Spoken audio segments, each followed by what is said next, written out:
प्यारे विद्यार्थियों, आज हम पर्यावरण शिक्षा के इकाई 2 के प्राकृतिक संसाधन पाठ के भाग तीसरे खंड के अंदर आ चुके हैं, जिसमें हम खनिज और खाद्य संसाधन के बारे में पढ़ेंगे।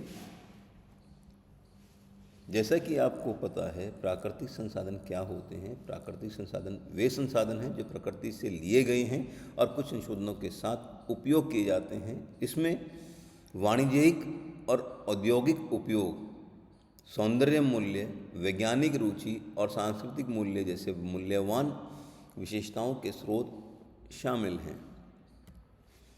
प्राकृतिक संसाधन आपको पता है 6 प्रकार के हैं: वन संसाधन, जल संसाधन, खनिज संसाधन, खाद्य संसाधन, ऊर्जा संसाधन, भूमि संसाधन।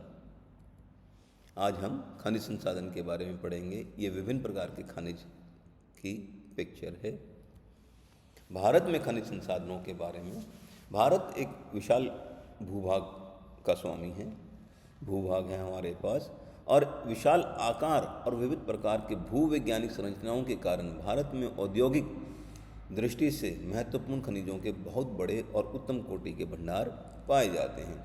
अनेक प्रकार के उच्च कोटि के गुणवत्ता वाले खनिज भी पाए जाते हैं, जैसे मैंगनीज, क्रोमाइट, टाइटेनियम के काफ़ी बड़े भंडार, गालक खनिज जैसे चूने के पत्थर, डोलोमाइट, जिप्सम आदि, और मैग्नेसाइट, क्यूनाइट और सिलिमेनाइट जैसे खनिज पदार्थ मिलते हैं। कुछ अलोह खनिजों जैसे तांबा, सीसा, जस्ता, टिन, ग्रेफाइट, टंगस्टन और पारे की अपेक्षाकृत कमी है। बॉक्साइट और अभ्रक का पर्याप्त भंडार है। भारत में रासायनिक उर्वरक उद्योगों में काम करने वाले खनिजों जैसे गंधक, पोटाश और शैल फॉस्फेट की भी कमी है। बिटुमिनस कोयले के भारत में विशाल भंडार हैं, लेकिन देश में कोकिंग कोयले और पेट्रोलियम का अभाव है। कोकिंग कोयला स्टील इंडस्ट्री में इस्तेमाल किया जाता है। परमाणु खनिज जैसे यूरेनियम और थोरियम के संदर्भ में भारत की स्थिति काफ़ी अच्छी है। हीरा, भारत में हीरा एकमात्र मध्य प्रदेश के पन्ना क्षेत्र में मिलता है और हीरे के भंडार वाली इस पन्ना पट्टी में पन्ना, छतरपुर और सतना जिले आते हैं।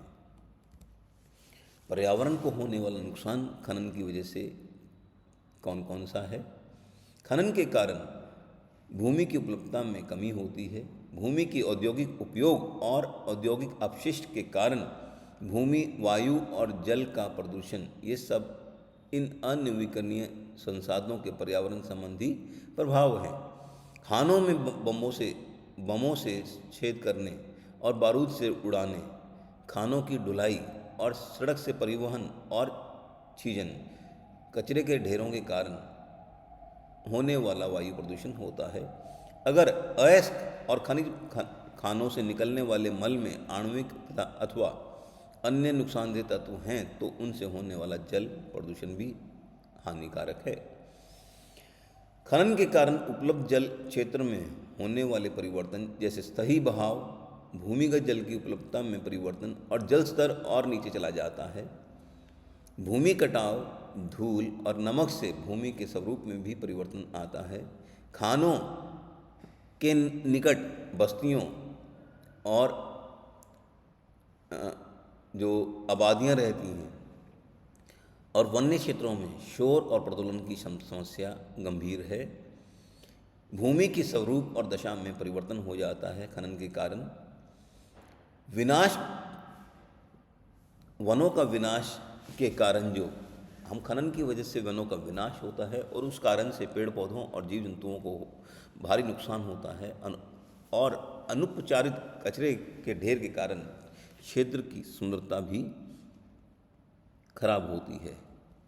जैसे देखें तो पर्यावरण संरक्षण अधिनियम के अंतर्गत जनवरी 1994 में जारी अधिसूचना के अनुसार प्रमुख खनिजों की उन सभी खानों के लिए जिनके खनन पट्टे का क्षेत्रफल 5 हेक्टेयर से अधिक है, जिसे और बढ़ाने का प्रस्ताव है, पर्यावरण और वन मंत्रालय से मंजूरी प्राप्त करना आवश्यक होता है। इस उद्देश्य के लिए प्रार्थी को एक विस्तृत प्रमाण पत्र देना होगा, जिसके कारण उसे खनन व्यवहार व्यवहार्यता रिपोर्ट, पर्यावरण प्रभाव मूल्यांकन की प्रारंभिक सूचना, विश्लेषण आंकड़े, पर्यावरण प्रबंधन योजना और प्रश्नावली का जवाब संलग्न करना होता है।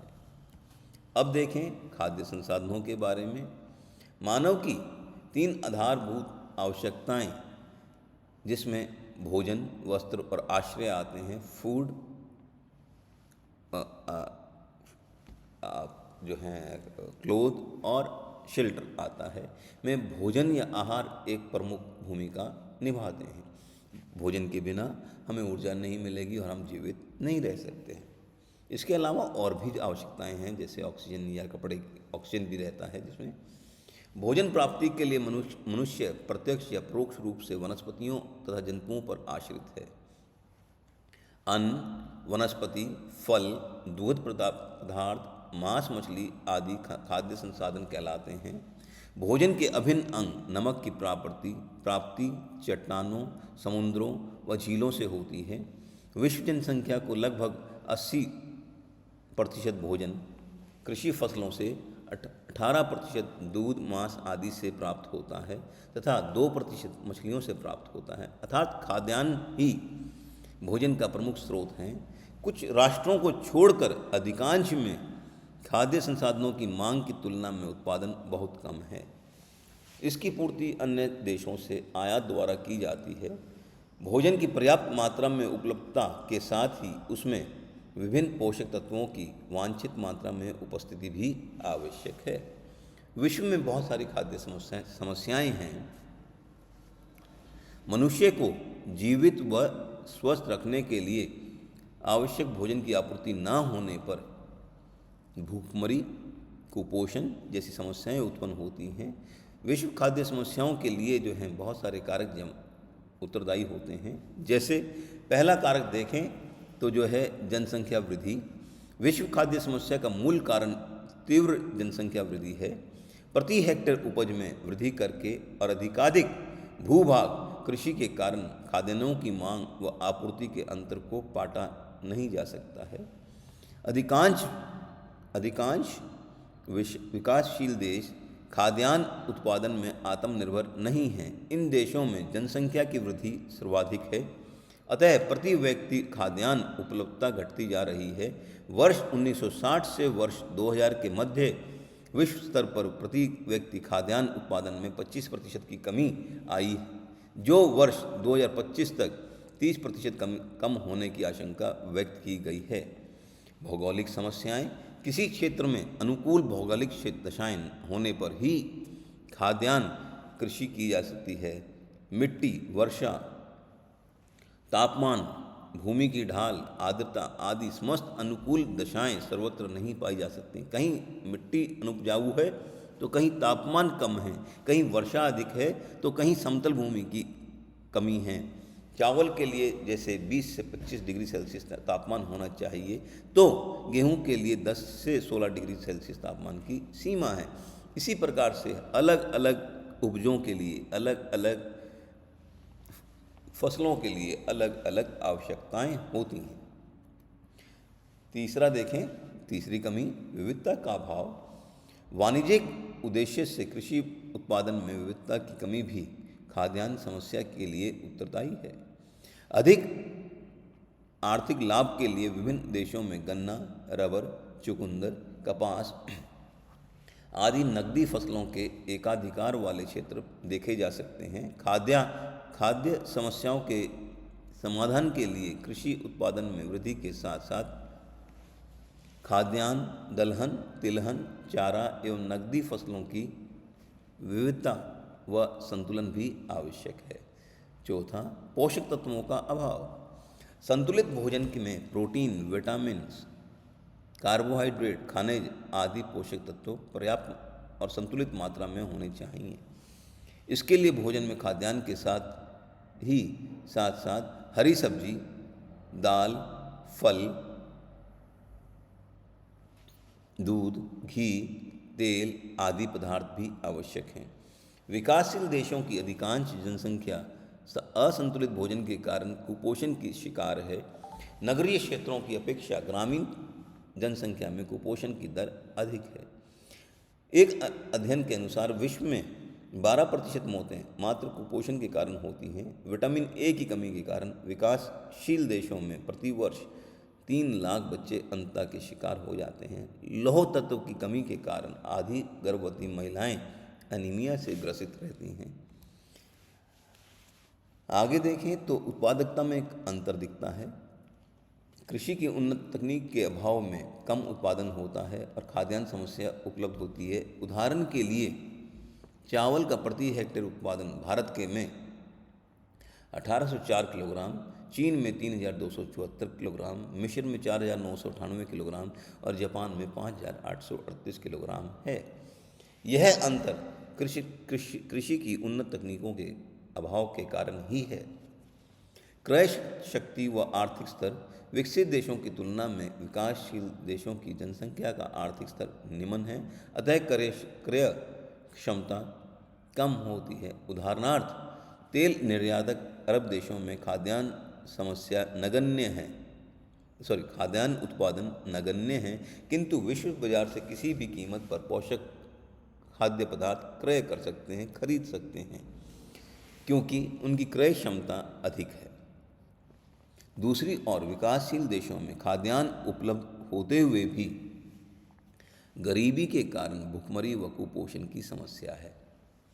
प्राकृतिक आपदाएं भी एक कारण होता है।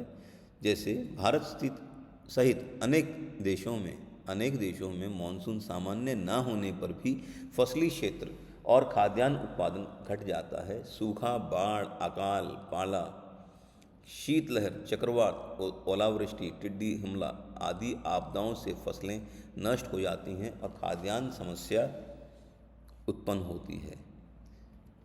आहार प्रतिरूप सामान्यतः खाद्यान्न ही भोजन का प्रमुख भाग होता है। विश्व स्तर पर मात्र 2% और भारत में 1% से भी कम भोजन की आपूर्ति समुद्री भोजन से होती है। समुद्री तटीय भागों में मछली प्रमुख भोजन है।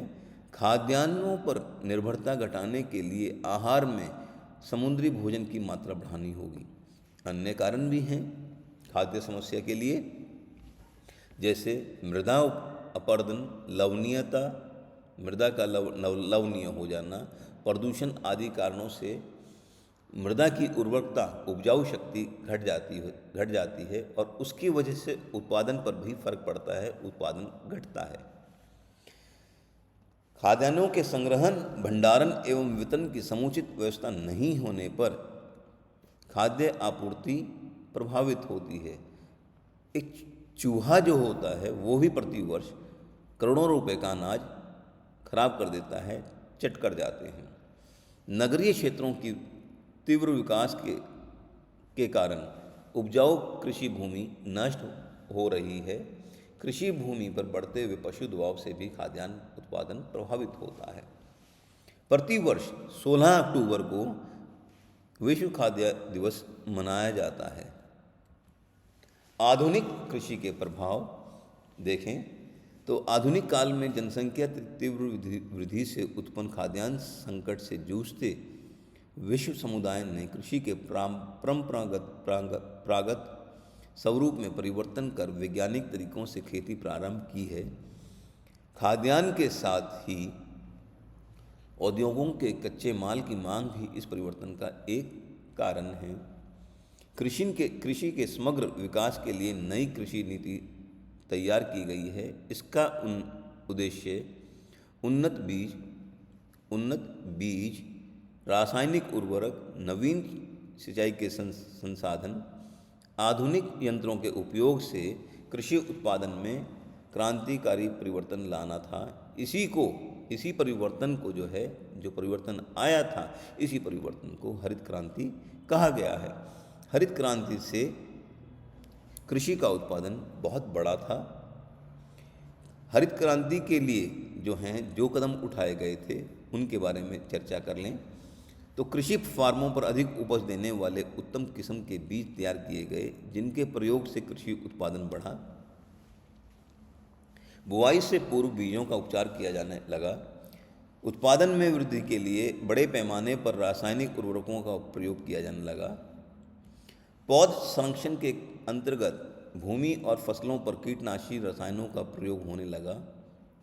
कृषि विकास में पंचायतों का अधिकाधिक सहयोग लेते हुए गहन कृषि जिला कार्यक्रम अपनाया गया, जिसमें भूमि सुधार व उन्नत तकनीक को बढ़ावा दिया गया। सिंचाई की सुविधा का विस्तार करते हुए बांधों के निर्माण के साथ ही अन्य साधनों का विकास किया गया। फुहारा सिंचाई व बूंद बूंद सिंचाई, ड्रिप इरिगेशन और स्प्रिंकलर इरिगेशन जैसी नवीन तकनीकों का प्रयोग प्रारंभ हुआ। मृदा अपरदन पर नियंत्रण के लिए भू संरक्षण कार्यक्रम तथा मृदा परीक्षण की सुविधाओं का विस्तार किया गया। कृषि अनुसंधान सेवा का गठन कर देश भर में कृषि विज्ञान केंद्र खोले गए। कृषि विश्वविद्यालयों ने विस्तार सेवाएं प्रारंभ की। बहुफसली प्रणाली के विकास हेतु सिंचित क्षेत्रों में खाद तथा उन्नत बीजों से वर्ष में 2 या 3 फसलें लेने की शुरुआत हुई। कृषि उपजों के संग्रहण, भंडारण एवं विपणन तथा कृषकों को ऋण व अनुदान प्राप्त करने के लिए कृषि उपज मंडियों, सहकारिता समितियों व साख समितियों का विस्तार किया गया। इसके अंतर्गत संपर्क सड़कों का भी निर्माण किया गया। आधुनिक कृषि विधियां अपनाने से ही देश में हरित क्रांति हुई। खाद्यान्न उत्पादन कई गुना बढ़ गया और आत्मनिर्भरता जो है खाद्यान्न उत्पादन में हमें हासिल हुई। जो है भारतीय खाद्य निगम के पास अब हमारे देश के अंदर अनाजों का अतिरिक्त भंडार रहने लगा, पर्याप्त मात्रा में भंडार रहने लगा। कृषि के आधुनिक तरीके अपनाने से उत्पादन में तो निरंतर वृद्धि हुई, किंतु पर्यावरण को अत्यधिक क्षति हुई। कृषि क्षेत्र में विस्तार से वनों एवं चरागाहों का संकुचन हुआ। सघन कृषि से भूजल स्तर व मृदा उत्पादकता में ह्रास हुआ। कीटनाशकों व रासायनिक उर्वरकों के असीमित प्रयोग से पर्यावरण प्रदूषण की समस्या उत्पन्न हो गई। बढ़ती जनसंख्या की खाद्य आवश्यकताओं की पूर्ति हेतु उत्पादन को बढ़ाने के लिए कीट रासायनिकों का प्रयोग बढ़ता जा रहा है। देश में वर्तमान में लगभग 64 कारखाने कृषि संबंधी रसायनों के उत्पादन में संलग्न हैं। कीटनाशकों के प्रभाव। कीटनाशकों का वनस्पति, जीव जंतुओं और भूमि पर निम्न प्रभाव पड़ता है। इन कृषि रसायनों के प्रयोग से मृदा, जल और वायु प्रदूषित होती है। प्रदूषित होती है। कृषि की पैदावार बढ़ाए जाने के लिए प्रयोग में लाए गए कृषि रसायन फल, फूलों और सब्जियों आदि में इनके अवशेष रह जाते हैं और अंततः हमारे स्वास्थ्य पर ये हानिकारक प्रभाव डालते हैं। दूसरा देखें, कृषि रसायनों के निरंतर प्रयोग से कीटों में इनके विरुद्ध अवरोध शक्ति, रेजिस्टेंस पावर डेवलप हो जाती है, उत्पन्न हो जाती है और इन्हें समाप्त करने के लिए और अधिक मात्रा में अथवा शक्तिशाली कीटनाशकों की आवश्यकता होती है, जिससे मृदा में उपस्थित परजीवी कीट समाप्त होने की संभावना बनी रहती है। अत्यधिक कीटनाशकों के प्रयोग से हानिकारक कीटों को नष्ट किया जाता है, लेकिन साथ ही साथ लाभदायक कीट जो होते हैं उनका भी विनाश होता है, जिसकी वजह से परजीवी कीटों के समाप्त होने से पर्यावरण का संतुलन बिगड़ जाता है। खाद्य पदार्थों पर कीटनाशकों का प्रभाव। कीटनाशकों के प्रयोग और फसलों की रक्षा के साथ साथ पालतू पशुओं और मनुष्यों में बीमारियों के प्रसार के कारण जीवों को रोकने के लिए हो रहा है। भारत में मलेरिया की रोकथाम के लिए डीडीटी का प्रयोग हो रहा है, जो मानव के स्वास्थ्य के लिए हानिकारक है। डीडीटी युक्त घास खाने से गाय भैंसों के दूध में डीडीटी मौजूद होता है। अब ध्यान रहे कि जो डीडीटी पर भारत में बैन लग चुका है। यदि गर्भवती महिला इस प्रकार के दूध का सेवन करती है तो उसमें रोग प्रतिरोधक क्षमता में कमी आ जाती है। वर्तमान में ऑर्गेनोक्लोरिन्स जो हैं, जैसे कीटनाशक प्रचलन में हैं, इसमें बहुत सारे जैसे DDT, एल्ट्रिन बंद हो चुके हैं, तो ये जो है नुकसानदेह होते हैं।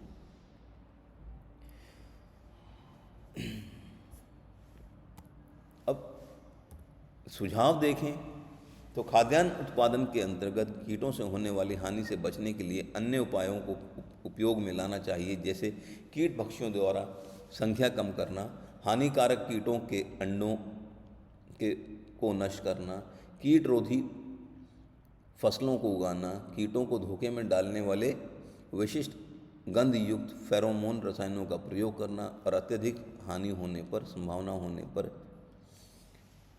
कीटनाशकों का प्रयोग करना ही चाहिए। खाद्यान्न उत्पादन में कीट नियंत्रण के लिए सही समय पर फसलों की बुआई, उचित मात्रा में खाद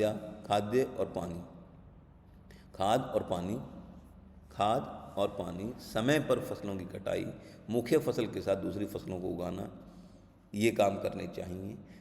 ऐसे ही सूक्ष्म जीवों का प्रयोग अधिक किया जाना चाहिए जो खरपतवार को नष्ट करते हैं, जैसे डिवाइन और कोलांगो आदि। खाद्य पदार्थों के उत्पादन में जैविक खाद का उपयोग करना चाहिए। जैविक खाद से कवक और फफूंद उत्पन्न होती है जो सूत्रकृमि को रोकने में सहायक होती है। धन्यवाद।